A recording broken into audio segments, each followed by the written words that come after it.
There is nowhere that God isn't. There's no conversation we could try to articulate and design where God would not be present in that. We're spirit, we're creator, we're universe, we're all where unknowable, unthinkable, unperceptible could not be. In 30 years, this is not even going to be a thing. People will just look back and be like, what? You guys were fighting because you had different religions? Like, that's You're so literally bizarre. killing each other because of this? Hi, I'm Sarah Schmidt. I'm 52 years old, and I can honestly say that I have never felt better. For the first 50 years of my life, I navigated some pretty fucking hard things that I like to call my Holy Schmidt moments. They include things like being diagnosed with cancer, navigating my sexuality, adopting children, two divorces, losing my dad, and having a biological child in my 40s. After decades of some really, really hard work, I have fallen deeply in love with myself and my life. Turns out that embracing the magic and the expansion that comes with getting older, it isn't a bad place to start. I'm here to prove that life doesn't have to decline with age. In fact, it gets a whole lot better. On Holy Schmidt, we are going to dive into my curiosities around wellness and longevity and mindset. And we are going to do it with really vulnerable, thoughtful conversations with people that I really love and admire. This season, we are going to celebrate and honor growth and transformation and find profound beauty in connection. Welcome to the show. Welcome back to Holy Schmidt. I am delighted to introduce you to my friend, Jasmine Nnenna. Jazz is the founder of the Erah Society, a spiritual oasis for speakers and founders.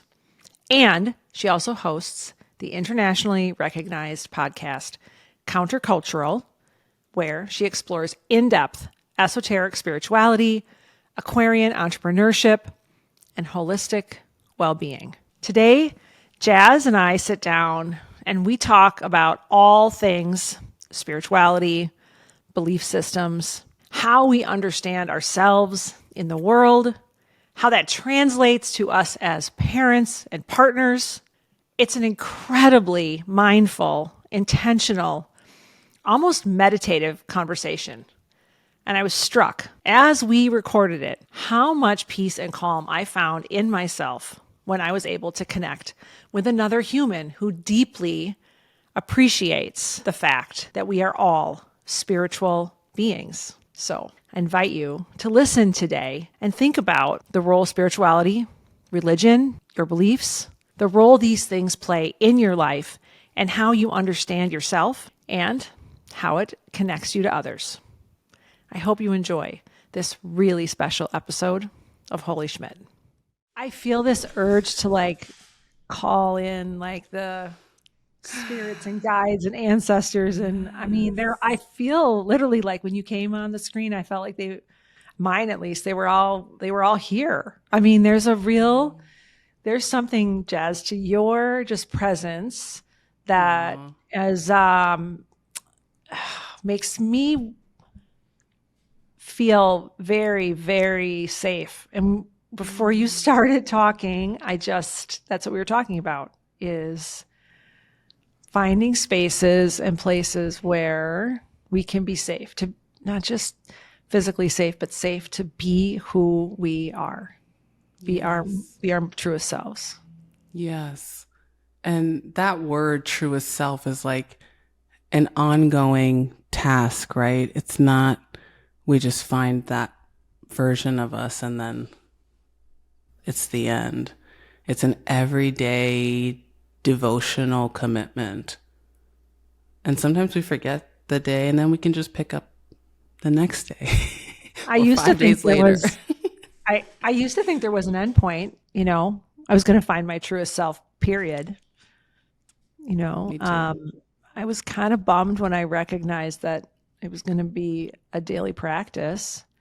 And then once I got into the daily practice, it's become really fun because I'm kind of like, whoa, what else is there? What am I going to discover today about what's truer, what's deeper? But I had to get into that a little bit and actually find some safety in myself in the process.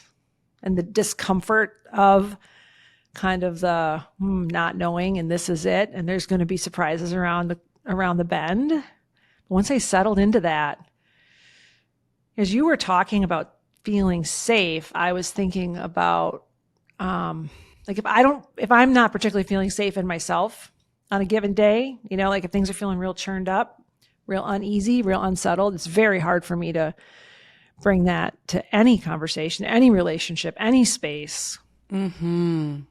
I feel really lucky to have this conversation with you, because one of the things I wanted to just dive into here is, like, I want to hear about some of the practices, some of the ways in which you are continuing to cultivate that awareness, that safety in yourself.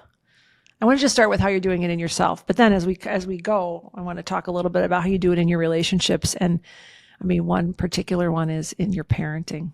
Yeah, I love that.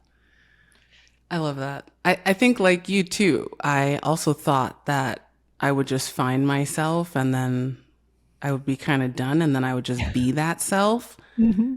And that's not how it has worked, at least for me. But that's how it's kind of sold in this self-help, wellness, spirituality space, is like everyone should be striving to find their true self. And I do agree with that to a degree, but also we're humans and we're living very human lives. And instead of looking at it as a distraction, I just decided to look at it as an integration process, that actually integrating and being in conversation and being in relationship with my human self is what will grant me the reward of getting to see my divine self. And something I always kind of say is, like, we're divinely human beings.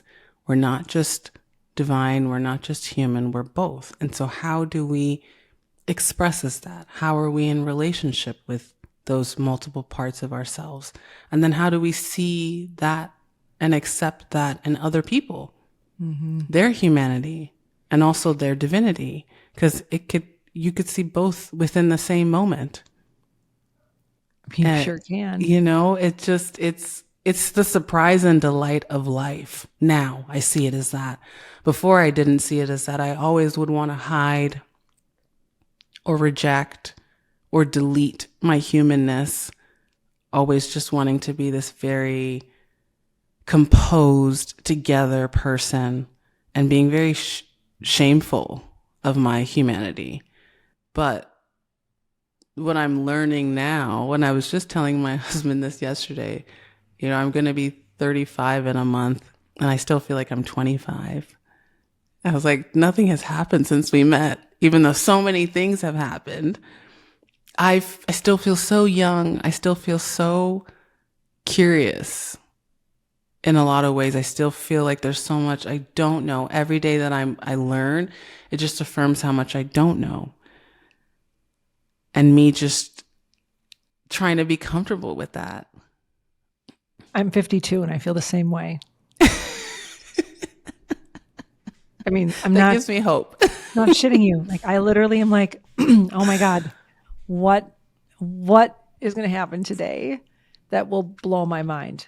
And I think if that's the way you want to live, your mind will be blown, because there's so much. And there's so much. I was talking to somebody this morning and I was like, God, I feel more alive, more whole, more just well in general, my being, my soul, than I've ever felt in my entire life. And if that's what 52 is, then, oh my God, I cannot wait for 60. I mean, really, That's amazing. I actually can, but because I'm having a lot of fun right now, but I don't want it to go too fast. No, that's amazing. That's amazing. There is this feeling of aging backwards, in the sense that there's more innocence, there's more playfulness, there's more buoyancy that I didn't have before. It was very rigid and very tight and very by the rules. because I was trying to accomplish something that everyone said that you should try to accomplish. But then when you really get into the wrestling of that goal, you see that, has anyone actually achieved this? Or has it just been this big fat lie from the beginning? And there's a part to it that we're not seeing. So when you talk about awareness, or when you ask me about awareness practices, my life is the awareness practice. Out of all the different tools and resources and teachers that I have benefited from, my daily life is the ultimate awareness practice. And sometimes I'm completely unaware. Like, I don't know what's going on. And then other days I feel like, holy hell, I know everything that's going on. Can you give us a little insight? Just tell us a little bit about that daily life. What does it look like for you? Because I think for a lot of people, there is a separation between like my time when I will work on these things, when I meditate or I do my breath work, and then I will get on with my day. But I hear you. I feel you when you're saying like it's really in in the living that it's where this all makes the most sense. Yes, 1000%. I used to have like a specific time for meditation, and sometimes I do get that time. But I am also a mom of two, and when I had my kids, the biggest healing I had to move through was I felt such resentment towards them for taking that away from me, for taking that meditation time away from me, for taking that journaling time away from me, for taking that time away from me to be with my inner world and understand myself and seek spirit or a higher knowing. Until one day it dawned on me that they are the meditation. There is nothing else going on outside of this moment with them right now. And if you can't see that they are the meditation, then you haven't been meditating at all for all these years. You haven't gained anything from all of your solo and quiet and retreat meditations if you can't see that the life in front of you is the ultimate meditation. And it's when you start engaging with the thing in front of you is when you get the illumination or the epiphanies or the aha moments, not when you run away from it, not when you reject it, not when you resent it. So my life has changed a lot from when I had no kids to when I have kids now. And I'm just starting to get to a place, both of my kids are in school, and my oldest is 8 and my youngest is 6. And so when they go to school is when I have my morning tea and meditation time and journaling and catching up with friends. But there was 7 years I didn't have that. Like that didn't exist. That was not, that was not a thing at all. And I have to admit, it took me about 2 years of resentment to see that. Like it was an everyday battle of, I just want to have my meditation time. I just want to have my private time. Until one moment it was like, this is your meditation time. There is nowhere else to go. This is the entire thing. So now it's when I'm cleaning, that's my meditation time. When I'm doing dishes, that's my meditation time. When I'm typing an email, that's my meditation time. And it transforms the action from something that I have to do to something that I get to do with intention and with presence and with power, or choosing that I don't get to do this with presence and power. When my little guy was in preschool, they all went to like a Montessori, they all went to a Montessori preschool. Our teacher, who had been teaching for like 3 decades, would talk about how we should take a morning walk with our kids and just let them lead. Well, he was like 2.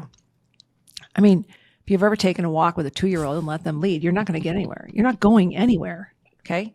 Because you're going to stop at every crack in the sidewalk and you're going to have to look at the blade of grass. You're going to have to smell it and taste it. And then there's going to be a bug or a this or a stick. And then, we got to go in the back. We got to walk backwards. We're going to walk forwards. We're going to spin in circles. We're going to like touch the bark of the tree. And sit down for a few minutes and like, I don't know, pick our nose. And I remember, walking with him and thinking, are you fucking kidding me? This isn't a walk.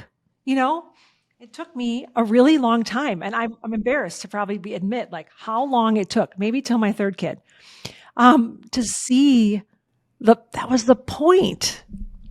That was the point. That was the point. But it's such a great, that like, you're talking about presence and being embodied in what we do, and whether it's the vacuuming or the cooking. I love to cook, and I cook most of what we eat. And I view my cooking as meditative. And I've sort of meditated on like what I'm doing and how I'm doing it. And like, maybe I'm infusing it with extra love, or I'm thinking about what we need this week, not just in the nourishment, but in the sort of on the emotional side. And how can I think about that in what I'm preparing, that we're going to like, it sounds, some people would think I sound absolutely like a lunatic, but it has become, when I take that practice into those things, I really actually see how they work, like real time. It's true. It would be like if you're an athlete and you only go to practice and you never play the game, right? You'll never know how good you are, right? I think for a lot of us, like the split between my practices and my life, you never get to see how all the practice really holds up. Applies. Yes. It's the application that is so important to me in my life. The application is where the wisdom comes from me. And I'm a wisdom chaser. And I can see of course, the universe would create it in a way where, you love wisdom? Well, it's in the application that you're going to find it. Not in the books, not in the people, not in anything outside of you, but you putting your hand to the ground and saying, I learned this and now I have to go and apply it. Now I have to see if it really works for me. And if it doesn't work for me, how can I tweak it? How can I change it? How can I refine it? How can I shift it so that it does work for me? Because meditation in its very basic form doesn't work for a lot of people, or any type of awareness tools. And I think we can get really stuck in trying to make that tool or resource work for us, instead of acknowledging that we are all so unique and we all need a little bit of different things to really find a place within us that cultivates a deep awareness or a deep, intimate relationship with ourselves and other people.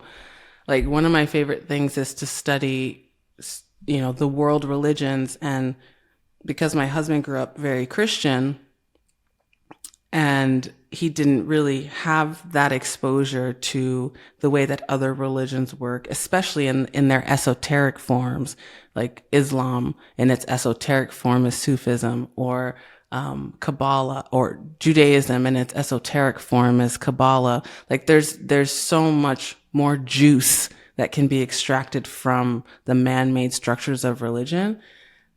And he now considers himself a Hindu Christian, because there are parts within Hinduism that speak so deeply to his soul. And then there are parts within esoteric Christianity that speak so deeply to his soul. And he's been able to craft a practice, a daily practice, and an intimate relationship with what he calls God that suits him. But that wasn't something that's like taught. Like, we're not taught to make it your own, personalize it, make it unique, individuate. And my whole thing is, as much as we fight for unity, we have to fight for diversity first, because it's that diversity that will eventually take us to that unifying place. I love this. I so resonate with it. I grew up very, very Catholic, Jazz. And my mom actually went to the convent when she was after 8th grade, and was there for 11 years. And so we were still raised quite Catholic. But she was this very questioning Catholic who opened the door for us to examine and look under the hood and ask a lot of questions and wonder about the whys. And then when I was maybe just in my early 20s, yeah, she went back to graduate school and she got her master's degree in theology. And then, oh my God, the door opened even wider to she gave us all permission to be very critical and questioning of the faith that we were raised in. And it was a really beautiful experience of doing this in our home in a very Safety. ritualized way. So like Yes. we did all the things like with the candles and for Advent or Lent or all the practices that were sort of things you would take home. And yet there was a conversation about why we were doing it and how we felt about it. And I mean, particularly her and I shared a lot of like that conversation around theology. I did a master's degree in theology after I finished my undergraduate degree. I think Where did you go? I went to Loyola University. Okay. I actually did that degree in pastoral counseling because I wanted to bring spirituality into my work of being a therapist. Because I felt like the two were just really inextricably linked. I then went on to get a PhD and do all kinds of other things, and I actually never really practiced in that way, but that's not why I was doing it to begin with. I mean, honestly, I think I was trying to get closer to her. I wanted to speak her language. And you know, it didn't matter. But I have now been able to hold on to those things, those rituals, Catholicism is very tactical, very tactile, tactile, you know, the smells, the tastes, the sensations, the meditative quality of the prayers. I've been able to hold on to those things and really let go of a lot of shit that just doesn't make any sense to me and I don't think is really useful. And I feel really okay with that because I was given permission to do it from like the time I was little. Yes. And I think that's a gift. It is. That your not husband many people found? get. That not many No. people get.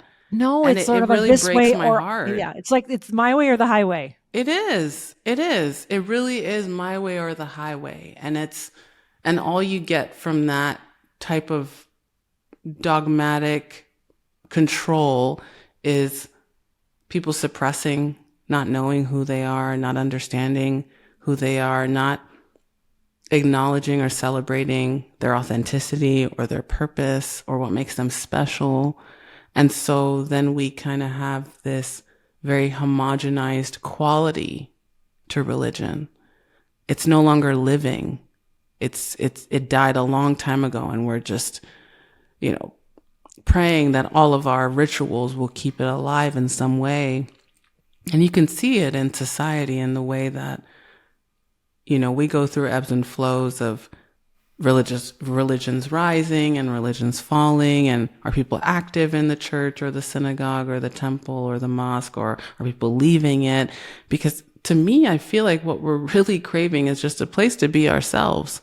But then we get to these temples or holy places and we tense up, we're rigid, we have to be someone that we're not, out of fear that if we truly let our bellies hang out, we won't be loved, we won't be accepted, we won't be understood, we won't be embraced. And that's all what we really want as humans, is to be loved and embraced and accepted and celebrated for who we are. That's when we have that, there's nothing more we want to do than to make a contribution. There's nothing more that we want to do than help others and lay what we have on the table and share that thing. But we're never going to get to that place if within the safety of our traditions or our religions or where we come from, we can't even let our hair down in those places. Then what's going to happen when we go out into the world? Yeah. Yeah. As you were talking, I was thinking, how many of the sort of religions that are, an option for all of us out there really truly in their moment of gathering, where we gather for a service or prayers or whatever it looks like, is there space for authentic expression? I mean, as a Catholic, the ritual is so powerful and strong and so programmed that, no one, you don't pipe up. No, you don't. No, you don't. You could sing a little louder or pray a little quieter or Yeah, maybe say it in yeah. Spanish. But other than that, that authentic expression is our way in which we really come home like to ourselves, right? And to the divine, right? That lives in us. Yes, yes. And kind of what you were saying about, you went to school because you wanted to draw closer to your mom and understand how she thought and how she saw the world. And even amidst not needing that, you still took away things that you could apply to your current life, to your unique life, to the way that only you move through life. That's invaluable because not many people have the opportunity to carry with them a life raft in times where life is really, really hard. Yeah. And what do you do when you don't have a life raft? There's a lot of people in the world right now that are walking around without a sense of a life raft, Jazz. I think I Just think got chills. that might be the universal human experience right now. And we're all, I mean, we're all moving around together and we're passing each other on the streets and in the grocery store and in the Yes. post office. And Not saying we're anything, not not even saying anything looking at about each it, other. not saying anything. I mean, there are moments where I want to just stand in the middle of the street and be like, does anybody else fucking feel this way? And we do. We are all feeling Yeah, the same way. I just started a podcast so I can say it in a more socially acceptable way.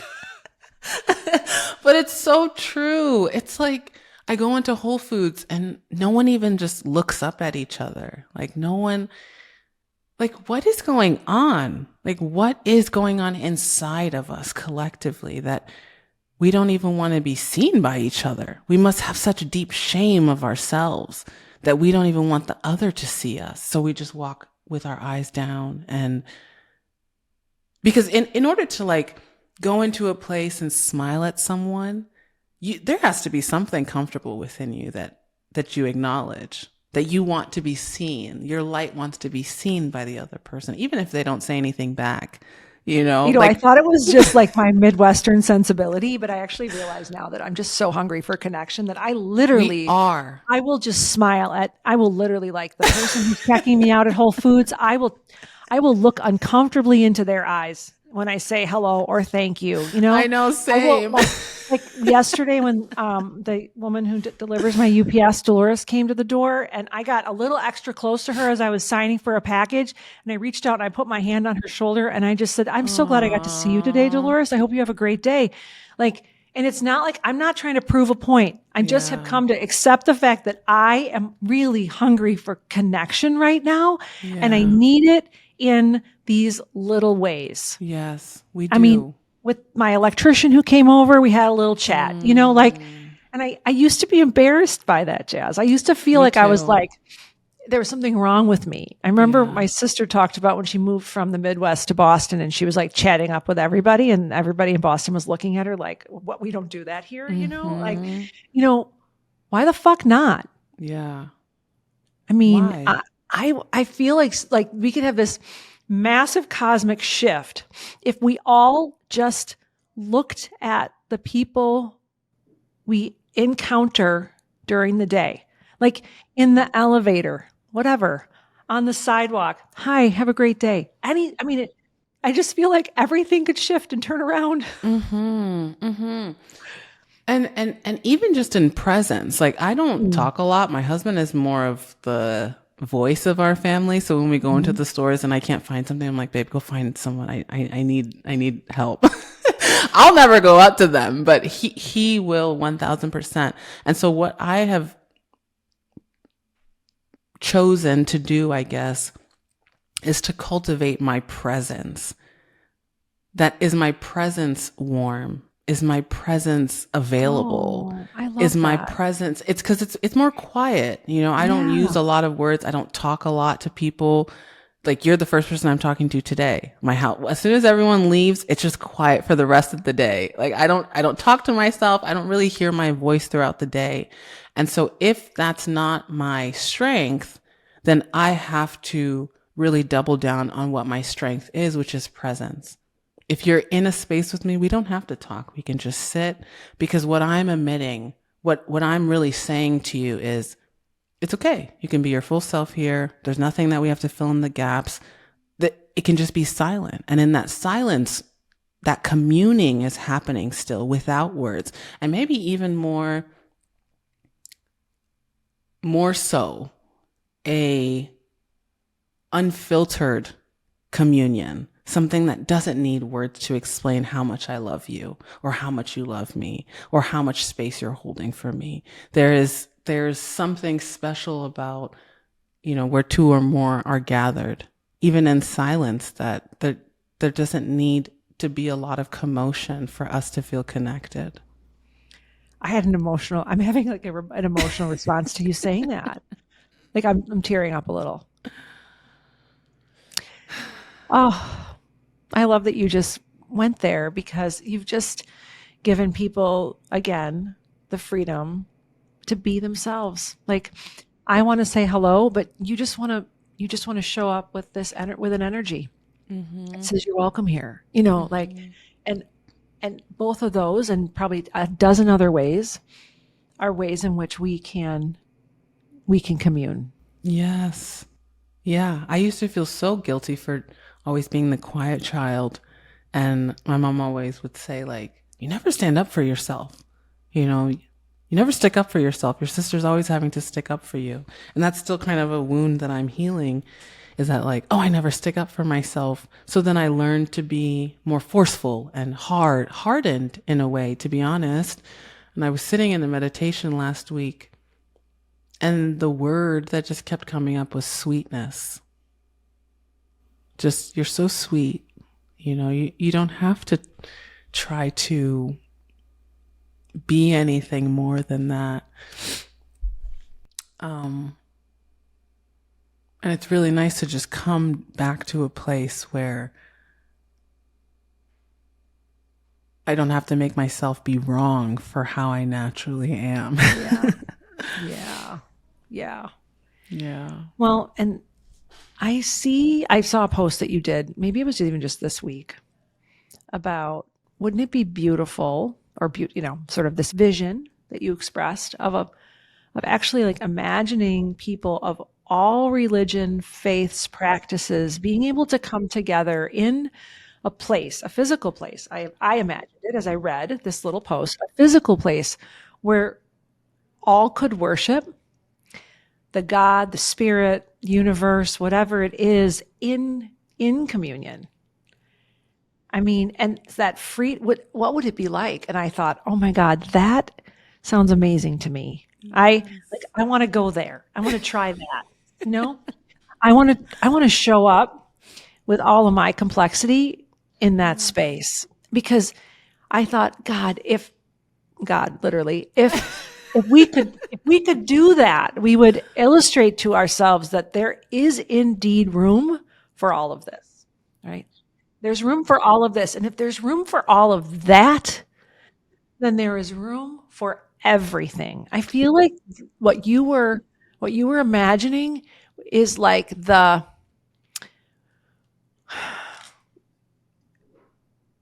would be like the quintessential example, lived experience that would, I don't know, I'm struggling with words here, because in my mind, we haven't seen it before. I haven't seen it before. It doesn't exist. It would give permission for all the other things that we're struggling to make space for. Yes. Because that's at the root. Yeah, it is. Because it's my core beliefs. If I can't show up with my core sense of self in a space, then there's not room for much else. Yes. Right. Yes. I just thought it was gorgeous, and I was excited that you put it out there, because I mean, we're in this new age of Aquarius as of yesterday. Anything is possible. Anything is possible. And everything, and all the old structures and all the old rules and the norms, they no longer apply, and we have 20 years to play. 20 years to play, 20 years to create. And I've been holding that vision inside for so long. I can't even tell you, because I always preface this because people are like, why are you so obsessed with religion and faith and stuff? Like, is that how you were growing up? No, I was growing up in the opposite. Like, I wasn't forced to do anything or to believe in anything I had my freedom intact. So I got to know God in a way that most people don't get to be in relationship with God, which is that God is not defined nor confined. And everyone that I know has learned of a God that has been defined and confined. And every religious structure is a reflection of that principle, that God can be defined and confined. And this is how you can know that it's God. And this is how you can know that this is not God. And this is how you talk to God. This is how you talk to God. This is how you pray. This is where you do. Use. Yeah. I never had that. So when I met my husband and I'm looking at this person that I'm deeply in love with, their soul, with who they are internally, be so troubled by I'm sinning, I'm doing this, I'm all of these things.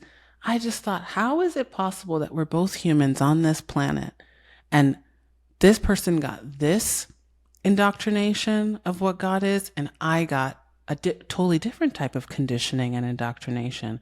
And so I've just been calling it an interfaith fellowship, because fellowship is something that every religion wants, right? Like they want to have their sisters or their brothers or their peers or their people, their congregation be in fellowship together. But what would it look like if that religion was, we're all still coming from our backgrounds. We're not breaking anything down, because that's not for me, like, we're not debating truth. We're not debating it. We're not arguing who's exactly right or what. We're just exactly. We're just gathering in space, in harmony, in prayer. In prayer, because we're all praying to the same God. It's like if you think that God is Christian, or you think that God is Muslim, or you think that God is Jewish, it's laughable to me a little bit. And I don't mean to be condescending or rude, just that this unknowable essence, what their practicing faith is. To me, it's impossible. And so if that is where we're at, and that is where we're called to live, in the unknown, then how do we still love one another as humans in that unknown, in where there aren't structures? That's not to say that there's not guidance, or there's not someone standing there saying, let's pray, or let's hold hands, or there isn't someone giving a sermon, or like these man-made structures that we've built. There's so many good parts of it, but then there are so many parts that I feel that we have turned away from the ultimate truth of it, which is to always stay in this buoyant curiosity, to always stay in this void space, in this unknown, in this mystery, in this humbleness that's, I don't know. Even though I know that I am that, I don't know it. And what does that look like to be something, but you don't know what that something is? Mm-hmm.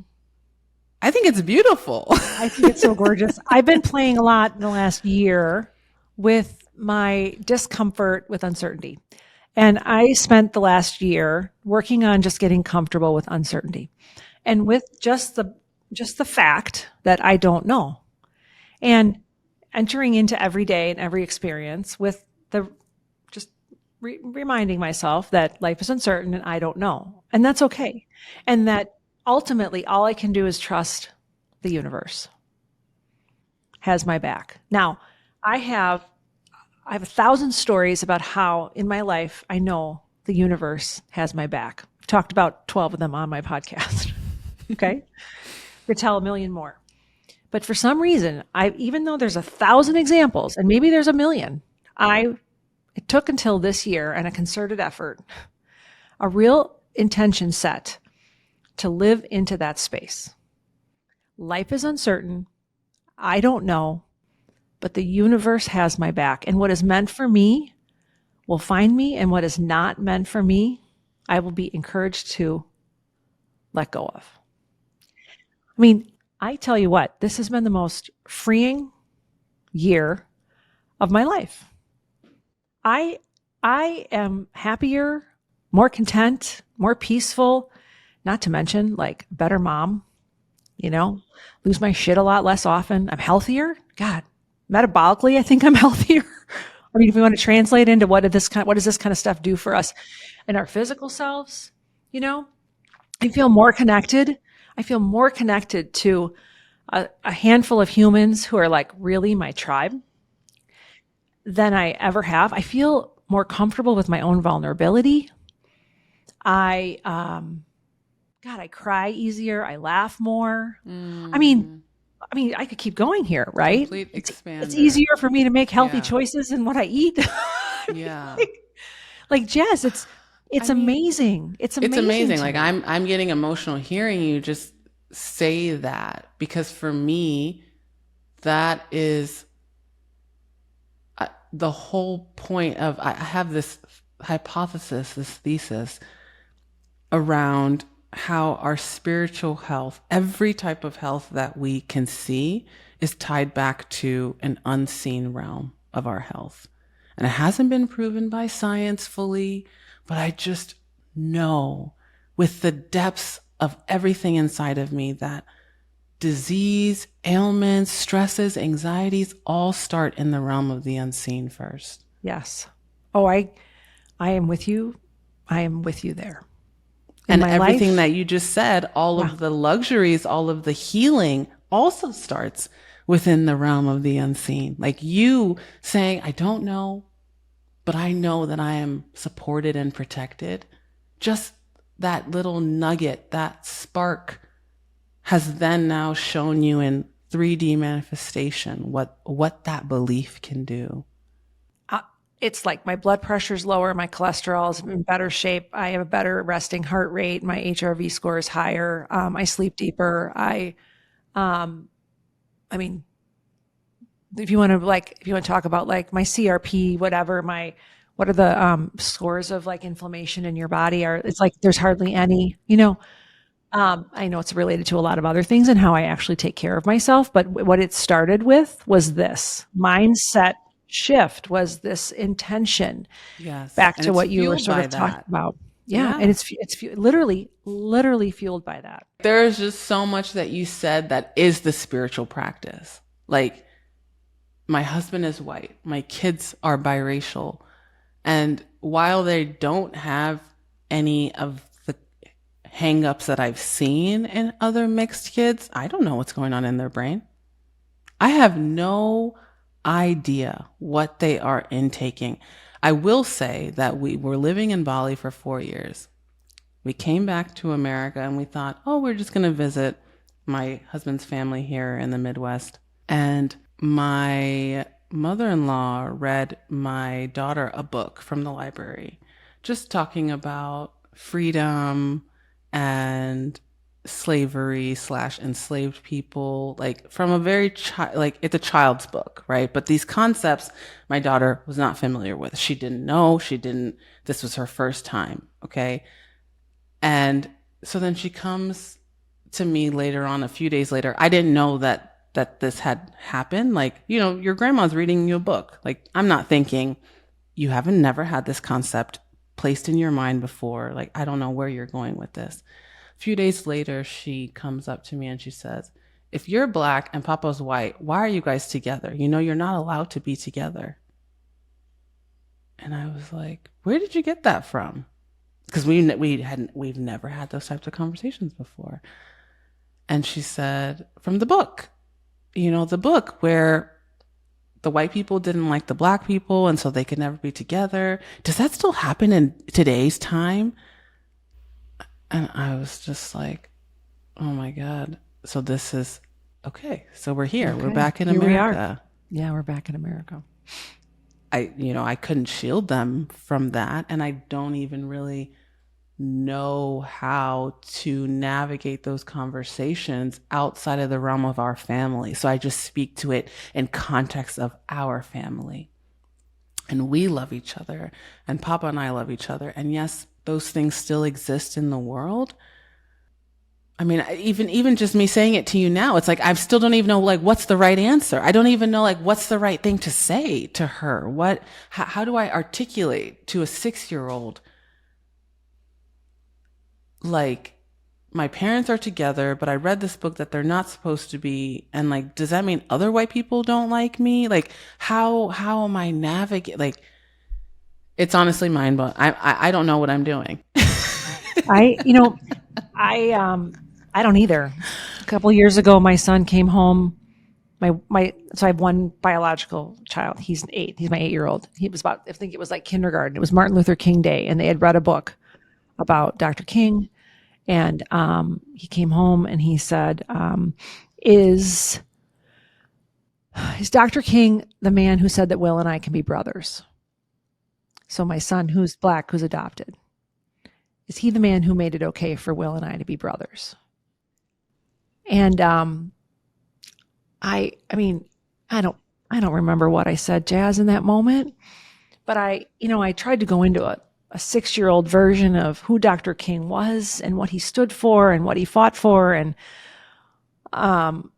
the impact he had on this world, and how if he hadn't done what he did, then a lot of things might be different. And, but really it's love that makes a family. And I mean, oh God, I went in like 100 different directions. And the little guy who's my old soul, he looked at me and he was like, so are we really brothers? Oh man. Oh my God. Yeah, you're brothers. That is. He also calls his best friend his brother. Yeah. So here's this little human who Imagine, okay, not even imagine. We are talking about interfaith fellowship. And I pray like in 30 years, this is not even going to be a thing. People will just look back and be like, what? You guys were fighting because you had different religions? Like that's so literally bizarre. killing each other because of this? Literally killing each other. And that's this conversation now about race. Like you're literally killing each other because you have different skin color. Like that's what we as a human family are supposed to be untangling and breaking down these barriers of separation that force us to believe that we're so different, that we all don't bleed the same way, that we all don't have the same yearning for connection, that we all don't want to be smiled at or acknowledged or supported.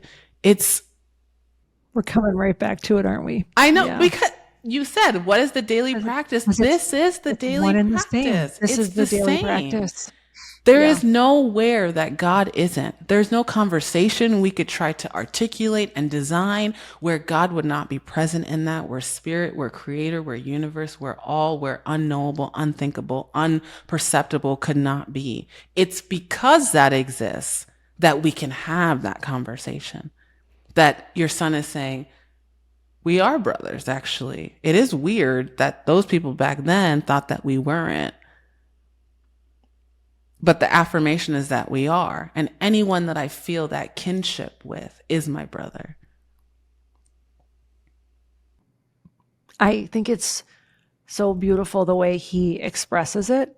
And I feel this intense need to protect that from a world that is slowly going to try to challenge him. Well, you actually aren't brothers. His best friend, who he was basically raised with, moved back to Ireland a year and a half ago. And we've been trying to preserve our connection with them, but it's hard because now we have an ocean between us. And he's not my only kid. So I can't just hop to Ireland, real quick, for a weekend.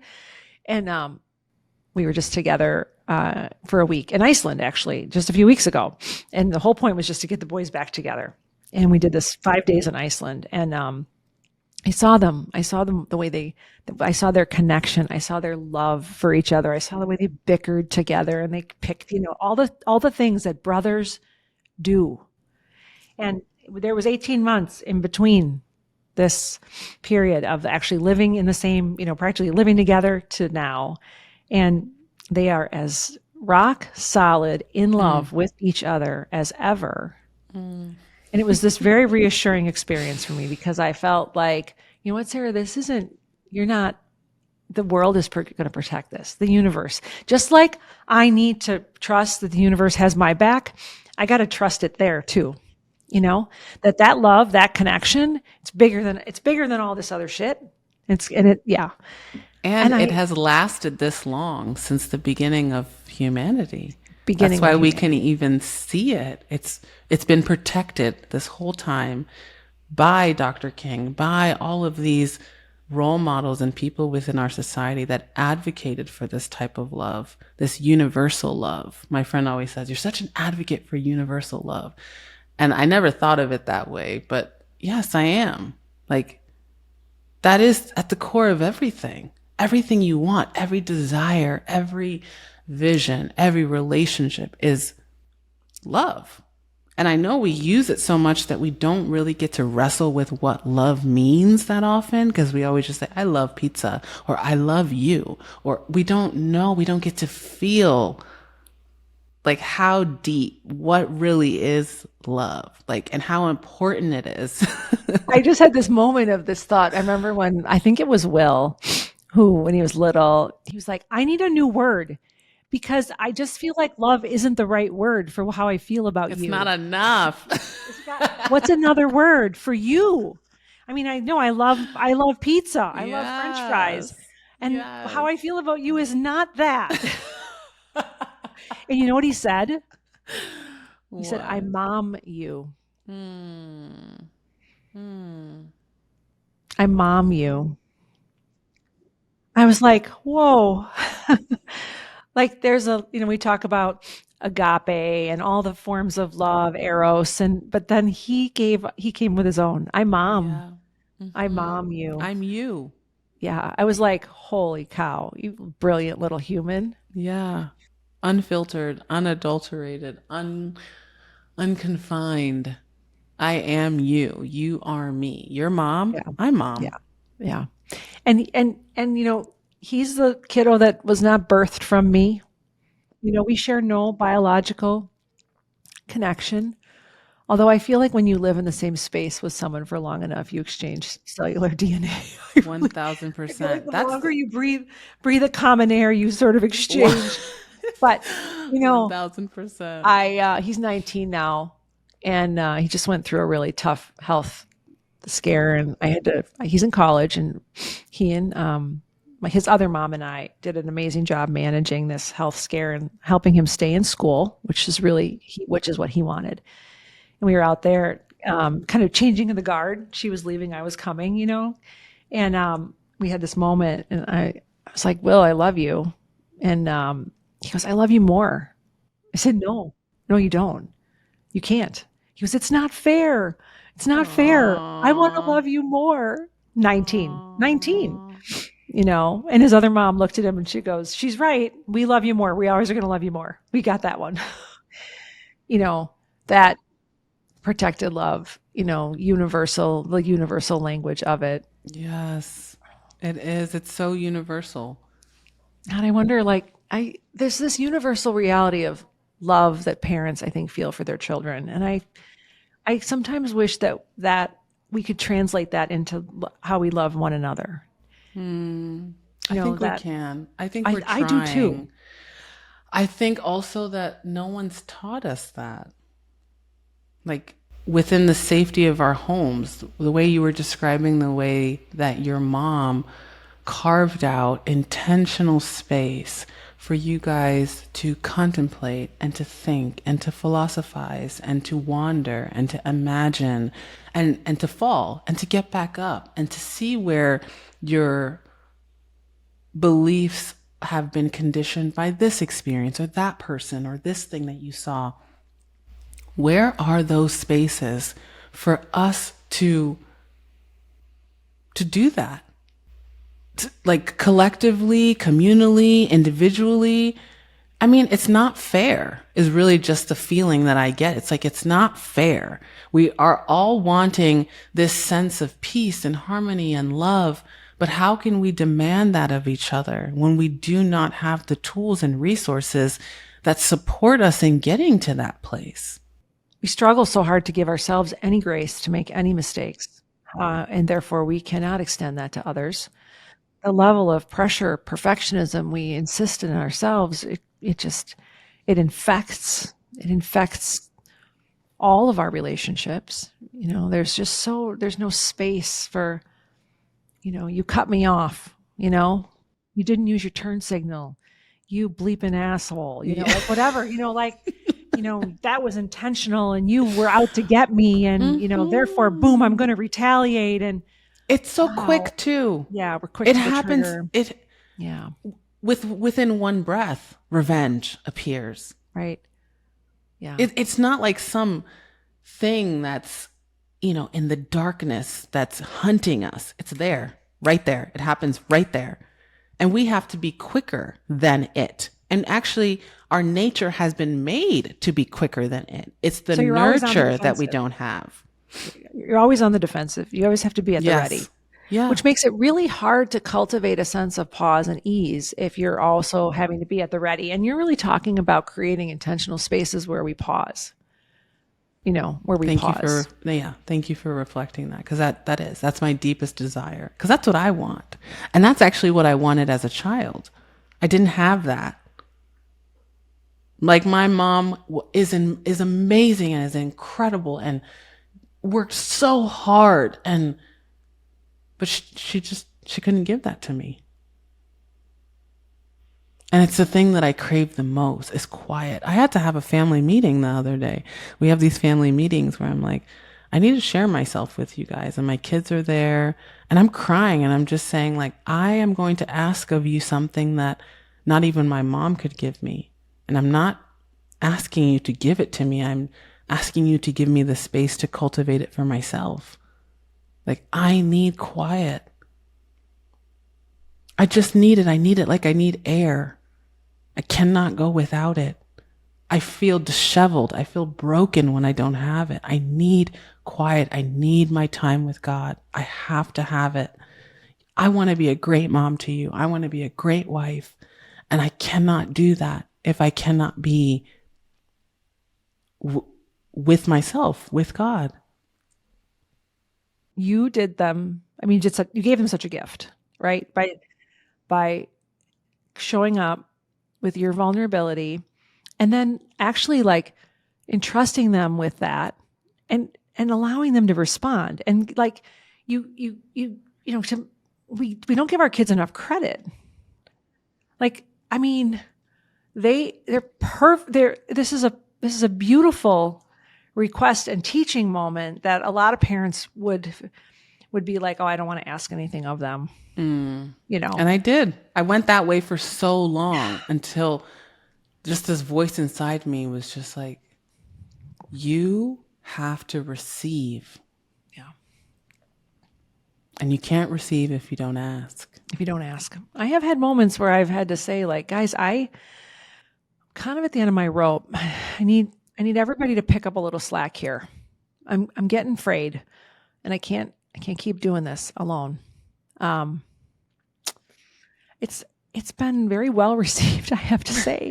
It was in the moment, Selah, my daughter, was like crying, she's a deep feeler and she's just like, and then Elisha cut me off, my son cut me off, and then she turns it to him. She said, you cut mommy off and she's sharing her feelings and you're not being kind to her.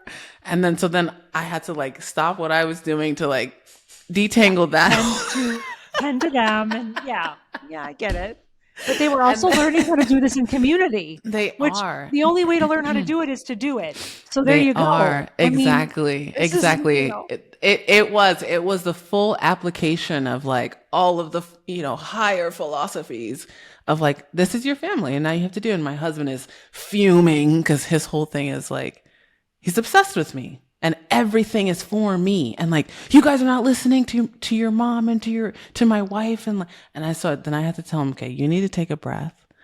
It's okay. Like, we're all learning. This is the first time that I've asked of you guys something. So everyone's freaking out. Everyone's like, what? Mommy never asks us to do anything, to be anything, like, she's always doing it. And now she's asking us, oh my God, something must be wrong. So it's not that anything is wrong. It's just, this is a new evolution for me, too. I never got to ask of anything when I was a kid. I'm the oldest of 4. I was my mom's helper. So there was nothing in me and no one that ever showed me how to ask for help. I was the helper. I didn't ask for help. I did the helping. And so now at my young age of 35, the first time that I've gotten the courage to ask for help would be to my kids. And I know that like is, people are like, what? That's so weird. No, Or I think it's beautiful. I think it's beautiful because like who are your, where are your most intimate relationships with your children, right? I mean, I think it's gorgeous. I had, I asked my daughter to run an errand for me the other day, you know, and she was so proud of herself for doing it so successfully and so beautifully, and I realized I got to do that more. I need to empower her more to contribute. yes, yes, to contribute, Mhm. empower to contribute. Yeah, because we all want to contribute, We and when we feel like we do. can't, that's when we start to go astray, right? Because that's what's my purpose then? I'm wondering if you want to talk a little bit about your Aquarian community. You call it an Aquarian entrepreneurship. And I'm Yeah, so curious fun. about this as I'm just wondering, how do you define it? What is it? What was, and what is your vision for this? Especially as we've entered into this, age of Aquarius. We talked about that. I like to say that the spaces that I design are for spiritual seekers and founders. And that's kind of like a Mhm. play on business founders, but Yeah. also people that seek and find. Mhm. Oh, And cool. Yeah. and me, myself, like there's multiple parts of me and I love business and I think that I have like a specific way that I see the material world and money and the dynamics and the game of making money through a business or rather through an art form, through our creative expression.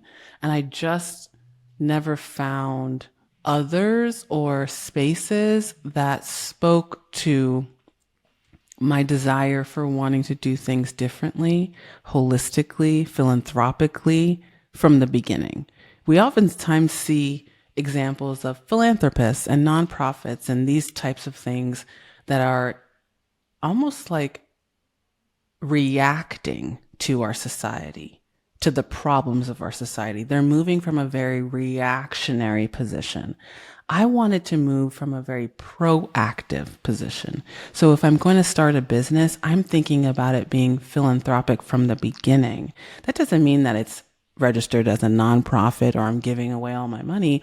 But again, going back to that intention of what is the greater contribution? What is the greater service that me expressing in my unique way is going to provide for the whole? Because Aquarius is all about the whole. It's not just this individuated self over here.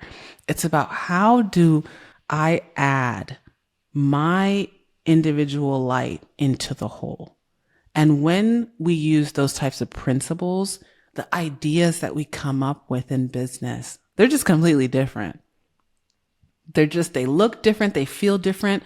They're more relationally based instead of transactionally based. And we're still making money and we're still sustaining and we're still generating and we're still having all of that impact. And it's a slight difference from, a purpose driven entrepreneur who is like, yes, I want to be in my purpose, but there is still a tinge of individual. It's still a tinge of me, my business, as opposed to an Aquarian entrepreneur that's thinking about what's going to happen when I'm gone.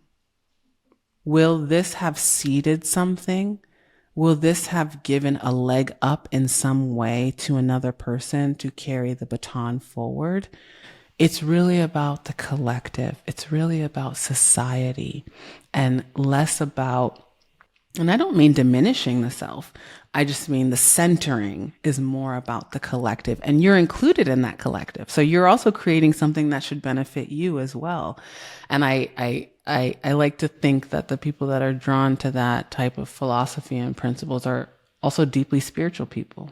Like they can see past their own nose in a way where they're not just doing things for a quick buck for themselves out of survival, but they're willing to wait and restrain and discern when is it time for me to move forward here? And when is it time for me to rest? And in my rest period, how can I serve the community or the field that I'm a part of by contributing my time, my energy, my resources, my mentorship? Because a business is not supposed to be on all the time. Even if you're at the helm of it, you need to step away and take a moment and take a beat, recharge, refresh, have wider eyes beyond the vision that you're seeing. So I love living from this. I love building my business in this way. And I love connecting with other entrepreneurs that feel a kinship to that type of business. As you are speaking, I just am experiencing you as such an aligned human being Thank in you. really all aspects of your life, as you've talked about your partnership, your parenting, your personal sort of journey, your own inner work, and the way in which you conduct your business life. And I really, I just want to pause and just make note of it, because I know that doesn't come naturally, and it might be our instinct, but cultivating it in real time is it takes a very deep intention and a dedication that I just think is really admirable. And I'm grateful for the way you then put yourself out in the world so that we can all, like, not just learn from you, but join you. I really feel like in this conversation, even there's been this like gentle, like welcoming nudge, like join me in this way of thinking, way of being, way of doing. Like, let's try it together. And we hardly know each other, right? And there's a way in which your spirit, your essence showed up that really clearly was like, hey, I'm excited to be with you. Let's see what happens here. You Yes. know? Yes. Thank you for saying that. And I'm just going to breathe that in because sometimes I think I'm a hot freaking mess. Okay. And there isn't a lot of those moments where I can see all of that tied together. And I do work really hard in the sense that I'm devoted. Like, yeah, it just makes me emotional because I am deeply devoted, you know? And you know what? And you might be a hot mess too, and that's totally fine. Like, I'm good with that. Like, I think that's the other part of this collective experience is like, can I be a mess Yeah. too? Can I be all those things and also be a mess? Yeah.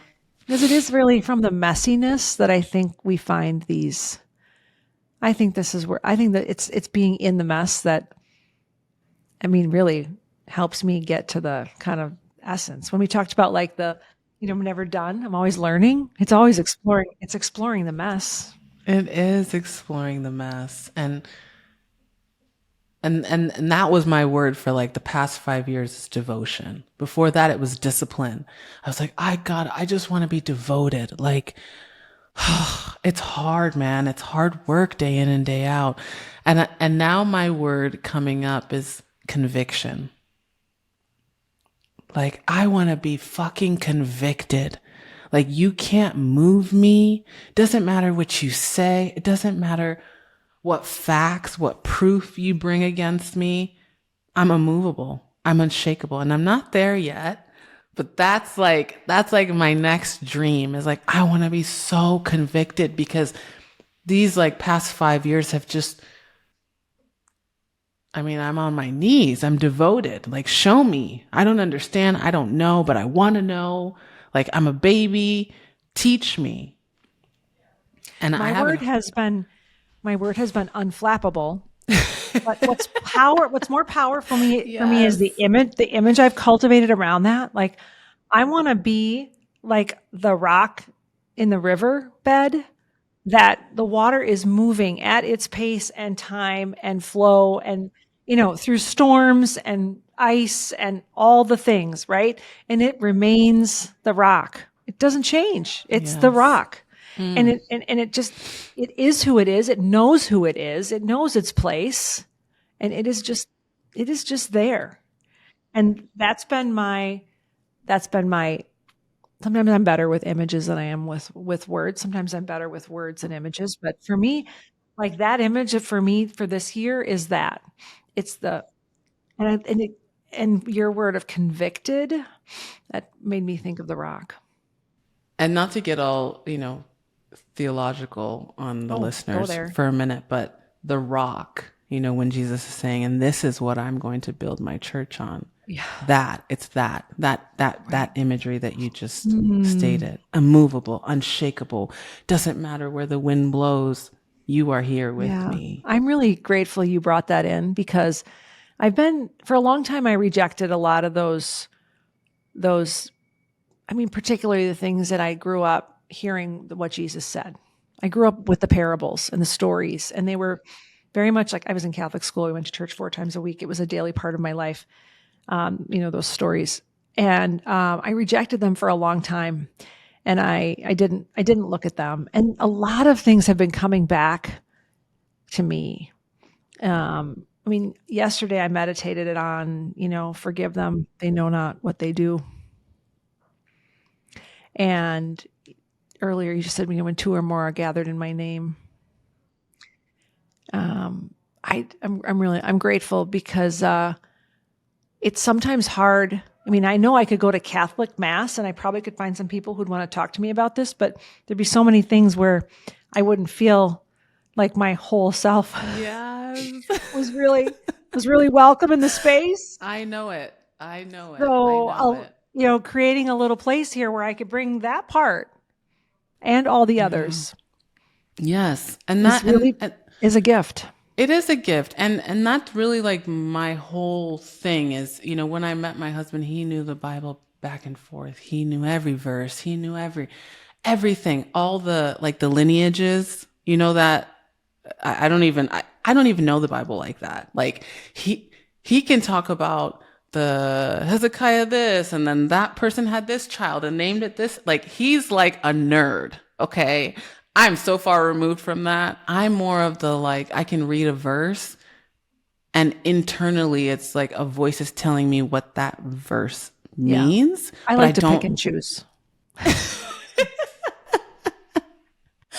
and and that is just so beautiful for him. Like I would never want to be in a space where he couldn't utilize that tool that has brought him so much solace and peace.